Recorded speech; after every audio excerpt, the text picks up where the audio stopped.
Hər vaxtınız xeyir olsun dəyərli Stat TV izləyiciləri. Bugün mühüm bir məlumatı diqqətinizə çatdıracağım. Bildiyiniz kimi zaman-zaman özəlləşdirmə çekləri ilə bağlı Stat TV efirində sizə məlumatlar çatdırırıq. Həmçinin gedən hüquqi proseslər barədə eyni zamanda informasiya veririk.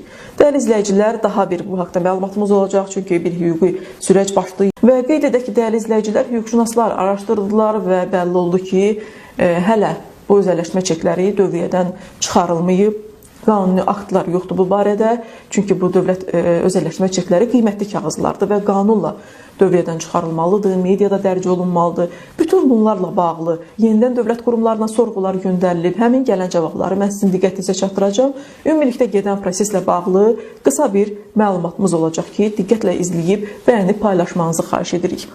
6 dekabr 2023-cü ildə Bakı İnzibati Məhkəməsində Əmlak Məsələləri Dövlət Xidmətinin nümayəndəsinin şifahi ifadəsini, yəni dövlət özəlləşdirmə çekləri 2011-ci ildə dövriyyədən çıxarılıb və bu səbəbdən həmin çeklərin hər hansı hüquqi qüvvəsi yoxdur ifadəsini hakim öz verdiyi qərardatda əsas kimi göstərib və yazıb.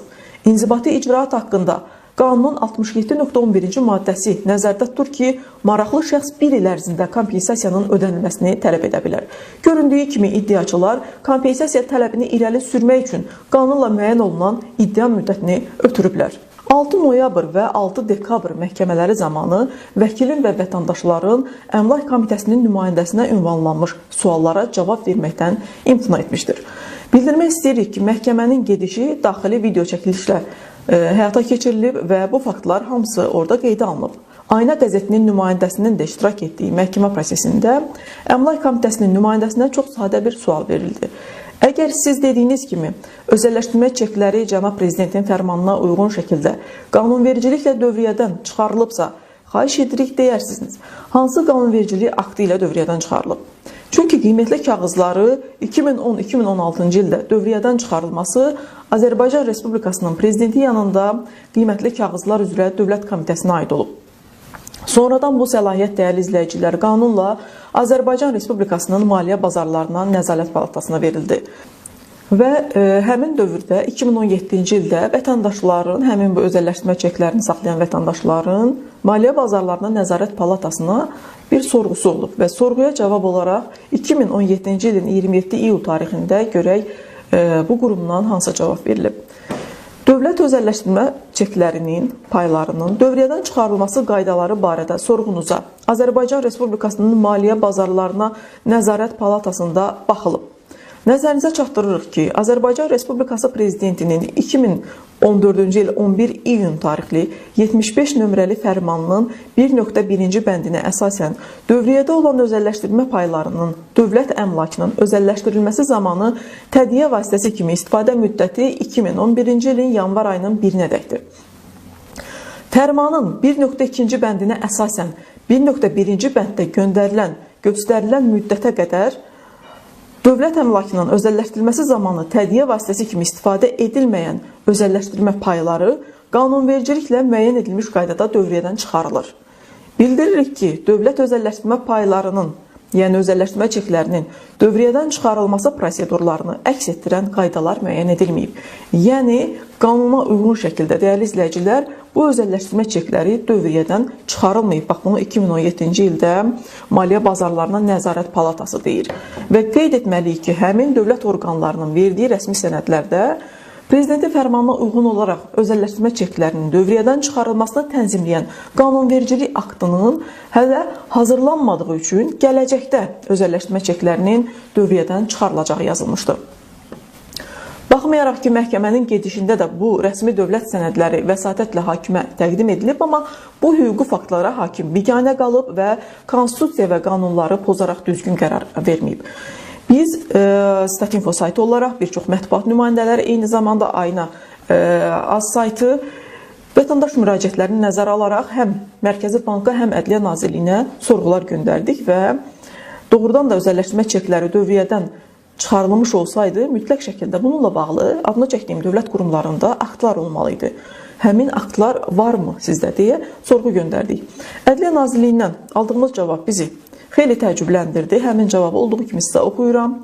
Sorğunuza cavab olaraq bildiririk ki, Azərbaycan Respublikasında dövriyyədə dövriyyəyə buraxılmış dövlət özəlləşdirmə çeklərindən istifadənin müddətinin uzadılması haqqında Prezidentin 2004-cü il 11 iyun tarixli 75 nömrəli fərmanının 1.2-ci bəndində qeyd edilən dövlət əmlakının özəlləşdirilməsi zamanı tədiyyə vasitəsi kimi istifadə edilməyən özəlləşdirmə paylarının dövriyyədən çıxarılması qaydaları hüquqi aktları dövlət reyestrində mövcud deyil.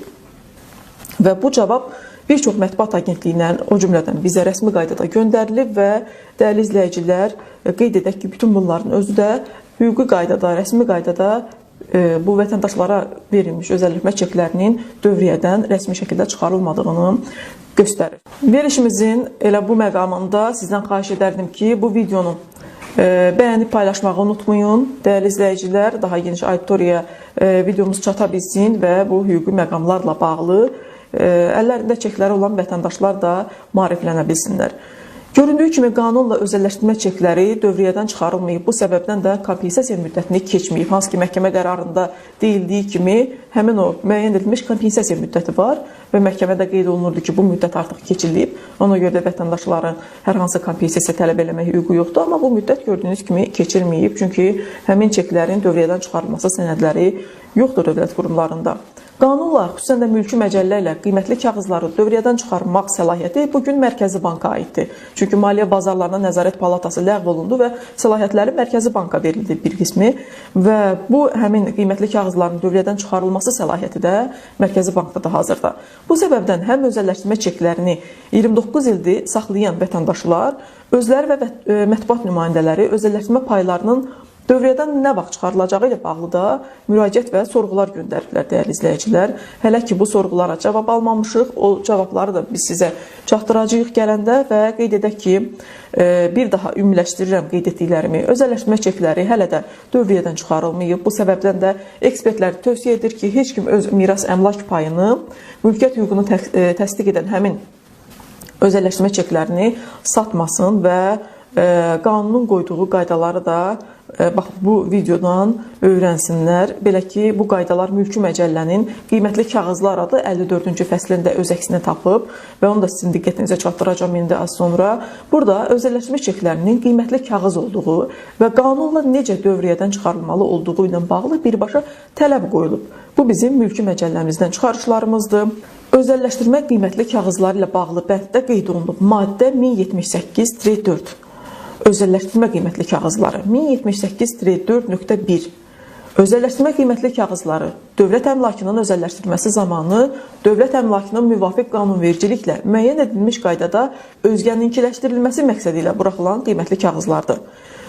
14-cü maddədə qiymətli kağızların tədavülü maddə 1078-27 qiymətli kağızların dövriyyədən çıxarılması 1078-27.1.4-1-ci maddə Tədavül müddəti bitdikdən sonra qiymətli kağızlar ödənildikdə, qiymətli kağızların dövriyyədən çıxarılması haqqında məlumat ödəniş nəticəsində tədavüldən çıxarılması istisna olmaqla Azərbaycan Respublikasının Mərkəzi Bankı tərəfindən qiymətli kağızların dövlət reyestrində müvafiq qeydlər edildiyi gündən 7 iş günü müddətində rəsmi mediada dərc olunmalıdır. Qiymətli kağızların dövriyyədən çıxarılması bu barədə müvafiq məlumat dərc edildikdən sonra həyata keçirilir. Qiymətli kağızların dövriyyədən çıxarılması qaydaları Azərbaycan Respublikasının Mərkəzi Bankı tərəfindən müəyyən edilir. Burada isə qeyd etməliyik ki, dəyərli izləyicilər, bugünə qədər rəsmi dövlət orqanı tərəfindən mətbuatda özəlləşdirmə çeklərinin dövriyyədən çıxarılması barədə bir rəsmi məlumat verilməyib. Və özəlləşdirmə çekləri Ulu Öndər Heydər Əliyev tərəfindən qanunla verilib və qanunla qiymətli kağız kimi dövriyyəyə buraxılıb. Qanunla deyil, fərmanla dövriyyədə tədavül və tədiyyə vasitəsi kimi istifadəsi dayandırılmasına baxmayaraq, bu çeklər dövriyyədə olan qiymətli kağızlardır hazırda. Yəni bunu, ekspertlər bunu satmamağınızı tövsiyə edirlər, bunun altını çizirik və qanunlara uyğun olaraq ya inflyasiyadan qorunan maddi ekvivalent dəyəri manatla qoyularaq kompensasiya edilərək dövriyyədən çıxarılmalıdır, ya da yeni özəlləşdirmə qanunu ilə dövriyyədə tədavül və tədiyyə vasitəsi kimi böyük özəlləşdirmə prosesində istifadə olunmalıdır. O səbəbdən dəyərli izləyicilər, əgər bu məlumat, bu material diqqətinizi çəkdisə, bir daha xahiş edirik ki, bəyənib paylaşmağı unutmayın, daha geniş auditoriya bizi izləyə bilsin. Dostlar, Özünün qanunla verilmiş hüquqlarını bilməyənlər, öyrənmək istəməyənlər və tələb etməyənlər, yəni bu hüquqlar uğrunda mübarizə aparmayanlar kölə kimi yaşamağa məhkumdurlar. Nə qədər çox vətəndaş kompensasiya almaq üçün müraciət edərsə, məhkəmə qarşısında və sosial şəbəkələrdə sizi dəstəkləyərsə, bu sizin hüquqlarınızın tezliklə həllinə təkan verəcək və faydalı olacaqdır. Bir də xahiş edirəm ki, bu məlumatı paylaşasınız. Mən özüm də Facebookda bu məlumatları paylaşıram. Facebookda özəlləşdirmə çekləri qrupunda 40 mindən çox üzv var. Ancaq hər paylaşanda 50-100 adam bunu görür və məlumat əldə edir. El gücü, sel gücüdür deyirlər. Bu səbəbdən hamı dövlət özəlləşdirmə çeki qrupunda məlumatları paylaşmalıdır ki, bu atalar sözü öz yerini tapsın. Dostlar, bütün vətəndaşları ən çox narahat edən məsələlərdən biri də dövlət özəlləşdirmə paylarının qiymətidir. Bununla bağlı qeyd etməliyəm ki, birincisi, dövlət özəlləşdirmə payları qanunla verilib və qanunla dəyəri maddi ekvivalentə bağlandığından və inflyasiyadan qorunduğundan qanunun qoyduğu qaydaya uyğun olaraq təxmini hesablamalara görə bugün üçün hesab edirik ki, ən azı 40.000 manat səhm payla eyni ekvivalentdədir. Çünki 1997-ci ildə Əmlak Komitəsinin 222 nömrəli əmrində olan hesablamada hər dövlət özəlləşdirmə payının dəyəri ən azı 2000 Amerika Birləşmiş Ştatları dolları olduğu bildirilmişdir. 28 ildə ən azı 10 dəfə inflyasiya olduğunu nəzərə alsaq, deməli hər dövlət özəlləşdirmə payının dəyəri ən azı 20.000 Amerika Birləşmiş Ştatları dolları əmlak ekvivalenti dəyərindədir. İkincisi, əgər qanunlara uyğun düzgün hesablamalar aparılarsa, Ulu Öndər Heydər Əliyevin imzaladığı qanunla bütün özəlləşdiriləcək orta və iri müəssisələrin əmlak dəyərinin ən azı 65%-i dövlət özəlləşdirmə çekləri ilə aparılmalı idi. Gec və ya tez, gələcəkdə özəlləşdirilməsi nəzərdə tutulan bütün dövlət müəssisələrinin investisiya holdinglərində olan onlarla dövlət müəssisələrinin, o cümlədən bankların, Azerselin və s. bu kimi orta və iri müəssisələrin, eyni zamanda xarici və yerli şirkətlərə icarəyə verilmiş, gələcəkdə özəlləşdirilə biləcək neft sənayesi, çünki cəmi 10% SOCAR-a aiddir, digərləri isə icarədədir. Və həm də mədən sənayesi, xəstəxana, poliklinikalar, ali və peşə təhsil müəssisələri, mənzil istismar sahələri və s.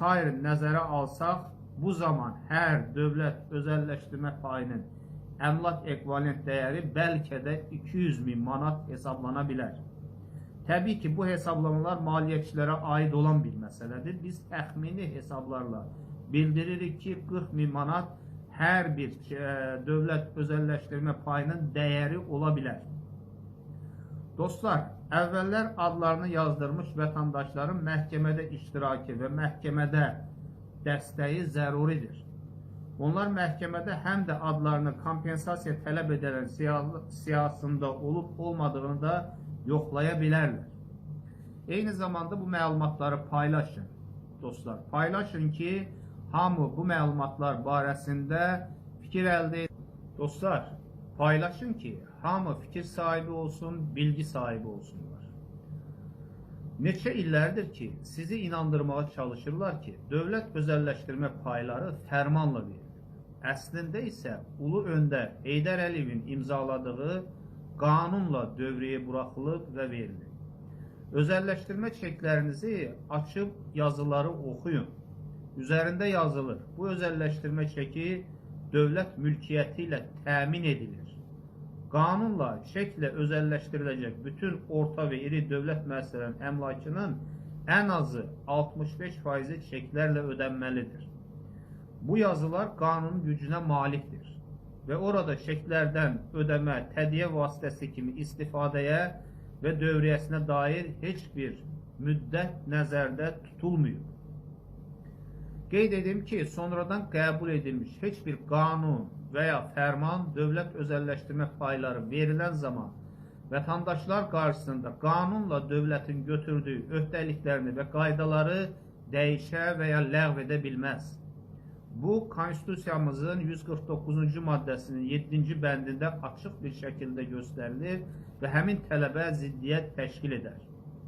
Dövlət özəlləşdirmə çekləri ancaq qanunla nəzərdə tutulan qaydada kompensasiya edilərək dövriyyədən çıxarıla bilər. Bugünə qədər heç bir normativ hüquqi akt dövlət özəlləşdirmə çeklərini dövriyyədən çıxarmayıb. Buna dair bugünə qədər verdiyimiz sorğulara Nazirlər Kabinetindən, Ədliyyə Nazirliyindən, Mərkəzi Bankdan və digər ali dövlət orqanlarından heç bir müsbət və ya mənfi cavab əldə edə bilmədik. Sonda onu da deyim ki, dövlət özəlləşdirmə paylarınızı, çeklərinizi satmayın. Onlar Ulu Öndərin bizə vəd etdiyi miras əmlak payıdır. Biz cənab prezidentimizə inanırıq və inanırıq ki, bu işə haqlı tələbimizə düzgün qiymət verəcək və bu tələbimiz təmin olunacaq. Dostlar, bir daha deyirəm, hamı paylaşsın, bu məlumatlar hamıya çatmalıdır. Hamı haqqını bilməlidir. Haqqınızı birlikdə tələb etməliyik. Haqq mütləq qələbə qazanacaq. Allah böyükdür. Dostlar, məhkəmələr zamanı adları yazılan və yazılmayan bütün özəlləşdirmə çek sahibləri, qeyrətli vətəndaşlar, 40 min manat dəyərində miras əmlak payınızı almaq üçün və sizin haqqınızı yeyərək cənab prezidentin adına böhtan atan məmurların cəzalandırılması üçün bu müraciəti, şikayəti mütləq baş prokurora yazmaq lazımdır. Bu müraciəti etməklə siz həm də özəlləşdirmə pay çekləri sahibləri kimi birbaşa dövlət qeydiyyatına alınmış olursunuz. Şikayətlərin sayı nə qədər çox olsa, haqqımız daha tez bərpa olunacaq və bu hamı üçün şamil olunacaq. Dostlar, öz miras əmlak payını, hüquqlarını və cənab prezidenti müdafiə etmək bütün qeyrətli vətəndaşların borcudur. Dostlar, axırda sizə göstərilən ştrik koddan telefonun kamerası vasitəsilə bu müraciəti endirin və mütləq oxuyun. Sonra müraciətdə olan sənədlərlə birlikdə çap edib və göndərin. Ailəniz adından. Qol çəkərək Azərpoçtdan göndərin. Mütləq poçt qəbzini saxlayın. Çünki bir həftə sonra sizin müraciətiniz baş prokurorluğa çatdırılması haqqında poçtdan məlumat verilməlidir və sizin poçt qəbzinizə poçtdan peçat vurulmalıdır. Paylaşın, birləşək, haqqımızı birlikdə tələb edək. Dostlar, hamımız birlikdə ata-babalarımızın qanı və canı, özümüzün zəhməti hesabına qurulmuş dövlətdən düşən miras əmlak payımızı, haqqımızı və cənab prezidenti müdafiə etsək, tezliklə özəlləşdirmə çeklərinin inflyasiyadan qorunan qiyməti qoyulacaq. Yenidən dövriyyədə qiymətli kağız kimi işləməyə başlayacaq. Və ən əsası bu yolla qeydiyyata düşənlərin hamısının çekləri istifadə olunacaq. Diqqət edin, təkcə məhkəməyə iddia ərizəsi verənlərin deyil, bu qeydiyyata düşənlərin hamısının çekləri bərpa olunacaq. Şikayəti diqqətlə oxuyun. Biləcəksiniz ki, orada sizə hər hansı problem yaradan heç bir şey yoxdur. Qorxmayın, birlikdə ədalət və haqqı tələb edək. Dostlar, telefon vasitəsilə axırda sizə göstərilən ştrik kod vasitəsilə müraciəti endirin və ailəniz adından qol çəkib poçtdan göndərin. Sizin üçün çətindirsə, cavanlar bunu yaxşı bilir. Xahiş edin sizə kömək etsinlər. Hətta şəhərlərdə yaşayanlar Xerox aparatı olan yerlərdən xahiş edə bilərlər. Öz şikayətinizi ancaq Azərpoçtdan sənədləri çatdırma üsulu ilə göndərin ki, itbatat salmasınlar. Sizə poçtdan qəbz versinlər. Mütləq poçt qəbzinizi saxlayın. Çünki bir həftə sonra poçtdan sizin müraciətin baş prokurorluğa çatdırılması haqqında məlumat verilməlidir. Və sizin qəbzinizə poçt özü də peçat vurmalıdır. Dostlar, bu qəbzi mütləq saxlayın. Şikayətlərin sayı nə qədər çox olsa, baş prokuror bu barədə cənab prezidentə və ali məhkəməyə mütləq məlumat vermək məcburiyyətində qalacaq. Bu səbəbdən də sizdən xahiş edirik ki, aktiv olun, Haqqınızın və ədalətin bərpası üçün öz-özünüzə kömək edin. Bu çeklər sizin ailələrin, sizin və uşaqlarınızın miras əmlak payıdır. Paylaşın dostlar. Yorulduq, bezdik deməyin. Haqqa və ədalətə çatmaq üçün mübariz olmaq lazımdır. Heç kimin sözünə qulaq asıb, özəlləşdirmə çeklərinizi satmayın. Paylaşın ki, hamı bilsin, haqqımızı birlikdə tələb edək. Öz hüquqlarını və cənab prezidenti müdafiə etmək bütün qeyrətli vətəndaşların borcudur. Dostlar, Allah sizin üçün çox böyük şans yaradıb, başa düşün. Bəzi şeyləri sözlə demək mümkün deyil. Ancaq ağıllı, arif insanlara bir sözlə bəs edir. Paylaşın, birləşək. Haqqımızı birlikdə tələb edək. Dostlar, indi isə sizə göstərəcəyimiz ştrik koddan telefonun kamerası vasitəsilə müraciəti endirin, oxuyun və qol çəkib ailəniz adından Azərpoçtdan göndərin. Sizin üçün çətindirsə, cavanlar bunu yaxşı bilir. Şəhərlərdə yaşayanlar Xerox aparatı olan yerlərdən xahiş edə bilərlər. Dostlar, mütləq poçt qəbzini saxlayın. Çünki bir həftə sonra poçtdan sizin müraciətin baş prokurorluğa çatdırılması haqqında məlumat verilməlidir. Və sizin qəbzinizə poçt özü də peçat vurmalıdır. İndi isə ştrik kod